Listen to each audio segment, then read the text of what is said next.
Thanks again for joining us this week for our newsletter.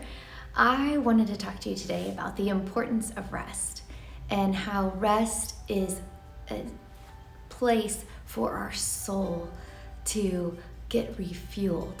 And I had the experience the last couple of weeks of taking a small road trip, and I found that taking a road trip right now is a little difficult. There's a lot of restaurants closed and hotels that are closed, but one thing that remained open were rest stops. Thank you, Jesus, for that.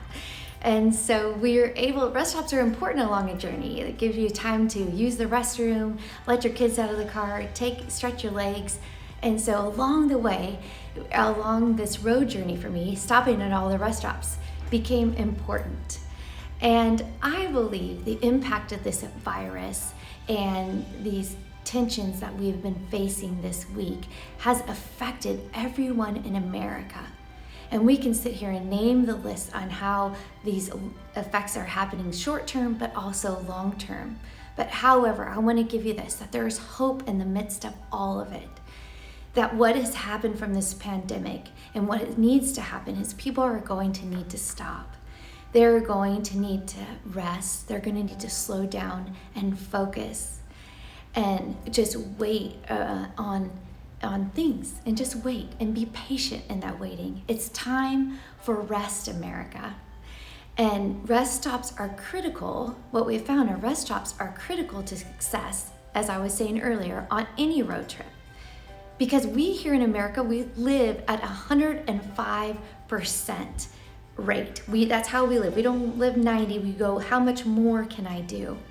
And so what happens, I was talking to a friend the other night and he said, I was not only burning the candle at two ends, I was burning, what I realized when I stopped to slow down, I realized that I'm burning the candle at three ends. It's time for us to slow down. Because when we slow down, we allow things like family time to read, time to go outside, time to think, and time to build our relationships with those around us. If we read anywhere in the Gospels, we see that Jesus took naps. He rested throughout the day. He would get away not only from his ministry he's doing, but he would even get away from those who were closest to us, his disciples.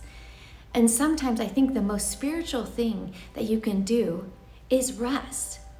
70% of discipleship is a good night's sleep. Just simple. You're going to be a better person because of it. And so I believe during this time, it's important for you to hit the pause button. Find what that looks like for you and give it a try. Because when we rest, it can actually change your relationships forever. God bless you. Have a great week. Bye.